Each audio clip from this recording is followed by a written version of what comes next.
In this video, I want to explain what are micropersonas and how do they fit into the new um, Meta Andromeda update, which is the last Facebook ads algorithm update. There is a lot of noise about it, and most of the content you will see will tell you to do this or that, or to create this asset and to tell you how simple it is. In this video, I want to take a moment to share my uh, learnings. I've been researching the topic for a while now to create a sort of concept that is visually understandable for you as a founder to have a proper image of how you can programmatically segment your customer base from your products, uh, different unique selling proposition, and then in the end have a list of micro personas. It might be it's a kind of complex topic, and that's why I make it always visual so it's easier to follow. And I will start with a very simple concept, and then we will look at examples, how you can actually talk to your customers. Then we will look at what type of assets do you need to feed AI, because we are all making ads with AI now, um, to get as much context as possible per micro persona to finally generate assets like advertorial scripts, listicle scripts, landing pages, ads, hooks, VSLs, whatever. We are going to talk about unique mechanisms, marketing angles, and so on and so forth. And then this is just as an example. I will show you a full structure, how it looks, and how you can simplify it for your product or your brand. At the core, when we think of advertising something on Facebook or Meta, we always have a brand company, right? The branding, which represents your core value, which has a product or an offer, which solves the problem. Basically, everything in this video is more adapted to problem solving products slash offer rather than fulfilling a desire like apparel or something. So we will always talking about the product that solves the problem. These products can solve a problem for different type of people, right? And that's the classic marketing persona. I'm not going to go deep into that. There are plenty of content about it. It's basically a definition of who are the people you are selling your product. And a same product within a brand has different unique selling proposition. What they are is they are your product's overall unique position in the marketplace, the fundamental promise that differentiates you from all competitors. It's the big picture identity that establishes what makes your product uniquely valuable and why customer should choose you over alternatives.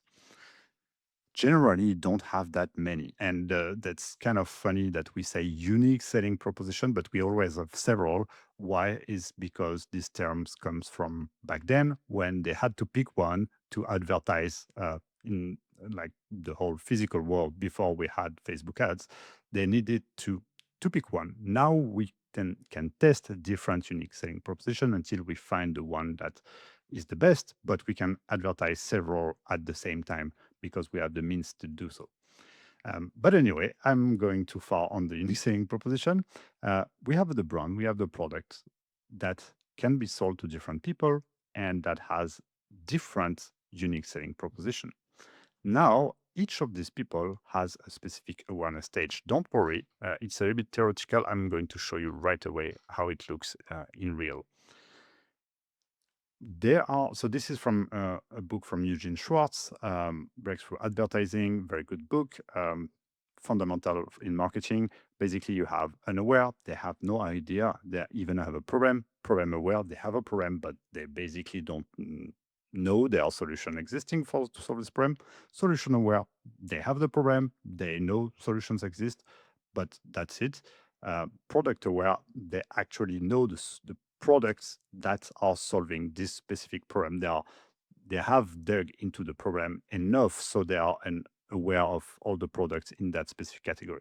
Most aware, they basically know about your product, they are ready to buy. Anyway, When we take a combination of a brand, a product, a specific persona, a specific unique selling proposition, and this person at a specific awareness stage, this gives us a micro persona. So this is not who they are in general, this is who they are right now in this specific situation with this specific trigger. Who they are right now in this specific situation with this specific trigger. And now let's look at how does that look in if we pick a product, an e-commerce product.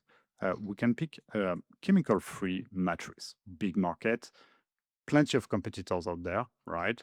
Um, and but you can adapt that to everything. I just want to show you the mechanism of like how do we think about those different stages. So let's pick two different personas. There are more, but we have new parents that think about chemical-free mattresses. We have health-conscious adult that lives an lifestyle. So now, if I pick the new parents, I can try to sell them the no toxic chemical, the naturally hypoallergenic, or the breathable temperature regulating. So obviously, you can develop much more for unique selling propositions, just for the sake of the example. Now I'm going to sell to the new parents the no toxic chemical, and I'm going to talk only about the ones that are unaware. At this stage of their awareness, when I address them, I can say something like, "You never thought your baby's sleep could be affected by invisible toxin." So I'm advertising to someone that is not searching at all the product, that is not even aware there is a problem, right? But they are new parents and they could react to that. And we try to sell this product, right?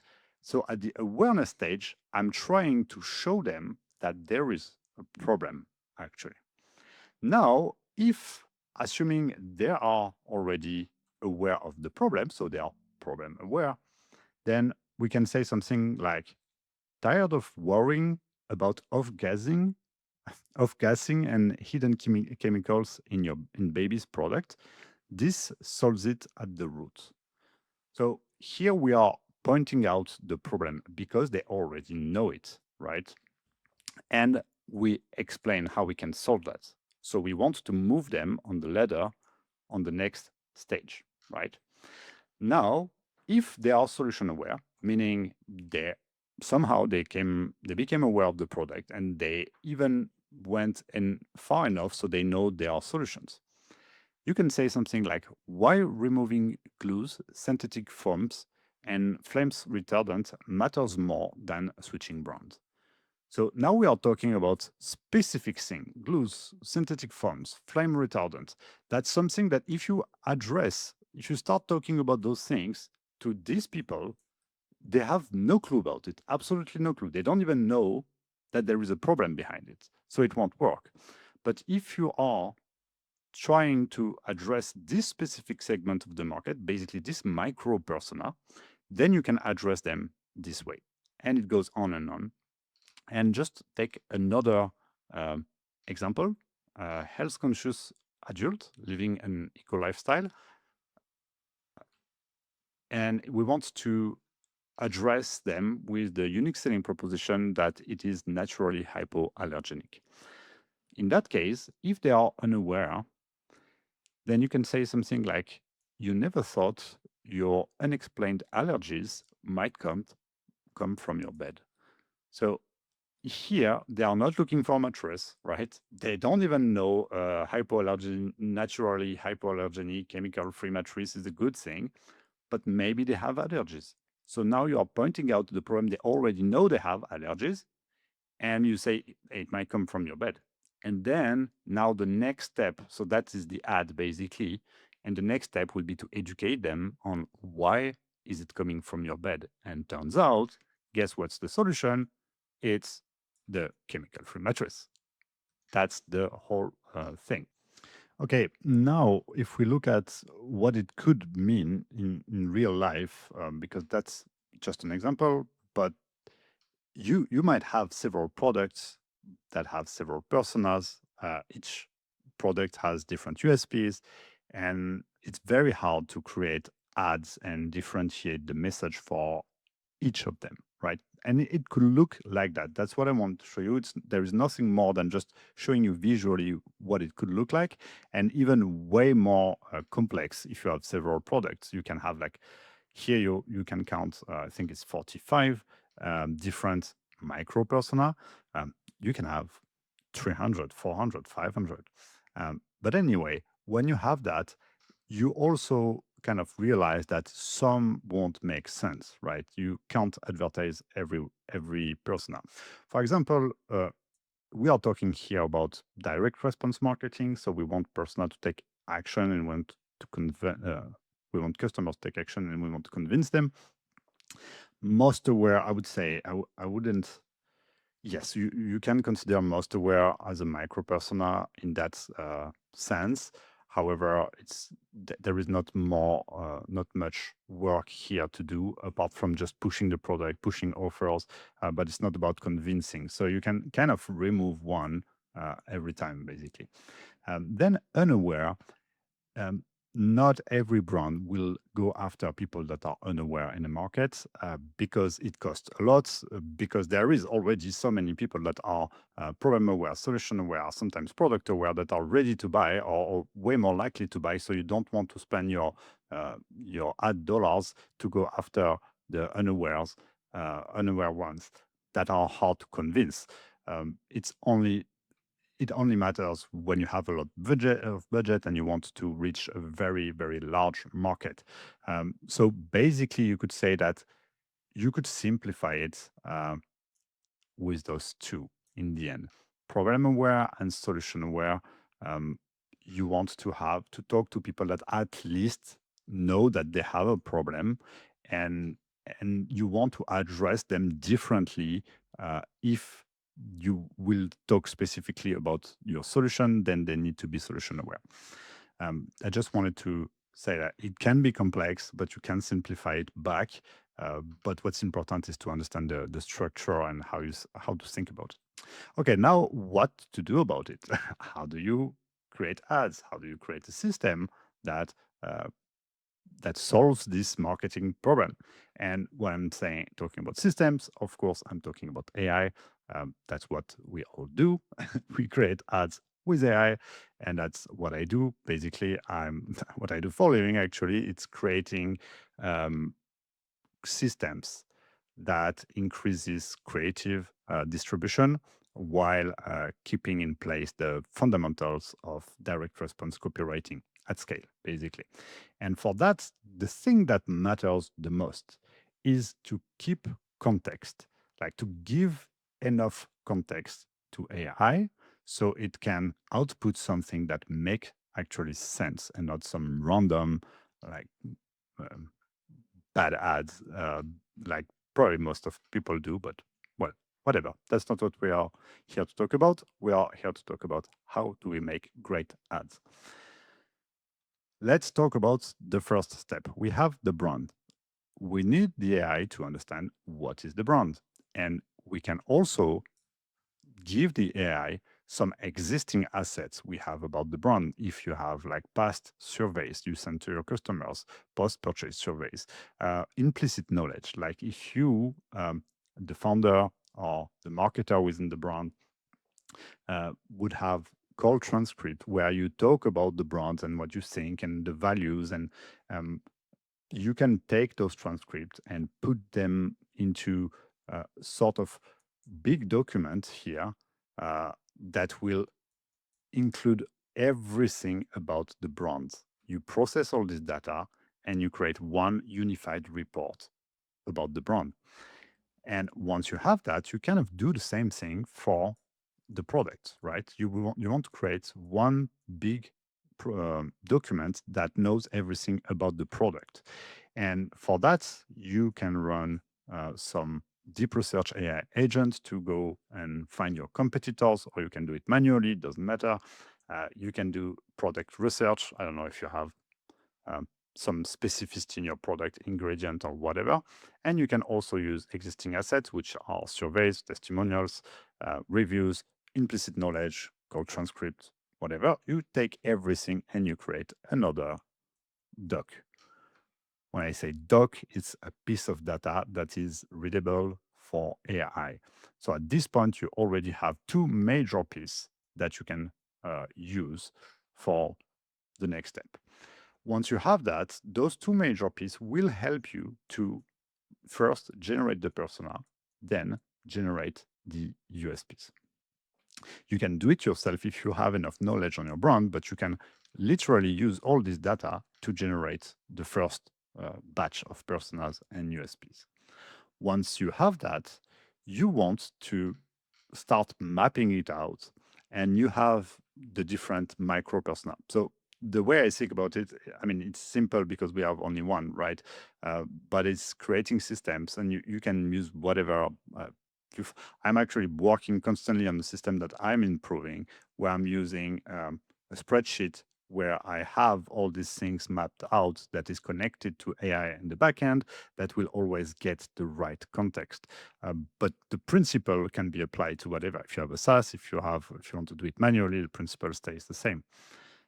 So now you have your micro persona. And what you want to do is to go on you want to have a psychographic research. You want to understand everything about this specific person at this stage, and you want to gather the internet, specifically some places to find quotes and how do they talk about this specific problem at this specific stage. And you want to map it out for each of them, right? You want to understand how this person talks, how this micropersona is problem aware. So what are they thinking about? If we talk about the micropersona that is solution aware, what are they thinking about? What are they talking about? Where?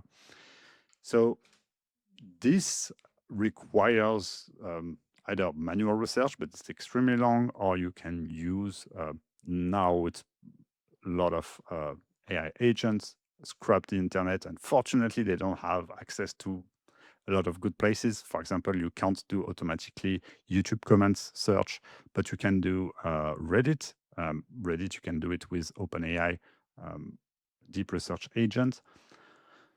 Also knowing that Reddit is a pure spammy place, so it's for you to decide what is the most accurate, to have agents validate the research that you make, whatever. I'm going a little bit too far here, but it's just to give you the concept of the pieces you need. Once you have all of that, so you have mapped out one specific branch of context, now you will give that to AI, and you will, with examples and with certain prompts, you can now generate different type of assets, but the assets come at the end. And at the end, when it comes to advertising, what can you generate? You generate landing pages scripts. It's not even here, but or advertorials, which are sort of articles, pre-sale page that are preparing the person to see your product. Listicle, which is exactly the same, but it's made in form of a list. Long form VSL, mini VSL, video sales letter, which are basically ads that are addressing certain problem and making people ready to buy. Basically, a good VSL. In the end, you almost don't even need a product page, just a checkout button. The person is ready. So there are long videos, basically. You can also generate briefs for UGC creators to talk about your product. You can generate hooks that you will put on static ads. You can generate ad copies, like the actual text part of the ad. You can work on that. Generally, a lot of brands are not using that, but it's something that you can use to generate. But those would need different something in between. I mean, it's not secret. You see it here. You have unique mechanism and marketing angle. Why? Because those here, advertorial listicles, long form VSL scripts, they require that it's not mandatory, but it's way better if you are using what is called a unique mechanism. Basically, it's the misunderstood problem and the game changer solution. So you are talking to someone and you would say, um, so you thought that you had this problem for this and this and this, but that's the same mistake that everybody does. And here is why. So you attract their attention and they're like, huh, I didn't know that. Ah, okay, cool. Let me see what they have to say. And then you come up with the game changer solution, which is like, we actually figured out why people had this problem in this specific way, which you didn't know about. Now let us show you how we created this specific product that has this specific feature that solves this specific problem that you didn't know about in a certain way. And that's why our solution works and the others don't. It's a unique mechanism. And you can have so many unique mechanisms with the same product, right? It's just a matter of how you frame your product to the customer. How do you want to make your idea perceived by the customer? And those you can generate unique mechanism that will then help you to generate long form uh, marketing assets. And to generate those unique mechanisms, you need to have the right chain of context ready for a micro persona, basically. And then it becomes like a lot of variables. You can see it already. We also have marketing angles because basically, when you are uh, writing hooks, simple sentences, or 3-second text for the beginning of a video, you don't need a unique mechanism, right? So it's basically a marketing angle takes one specific aspect of a USP for a specific person in a certain position and makes it the central message for testing purposes. So it's basically okay. Now that we know we are advertising for this brand, this product to this person, and we are pushing this USP, and we are talking to someone that is problem aware. So that's our micro persona. We know exactly how they talk, what they think about, what they're afraid of, and so on and so forth.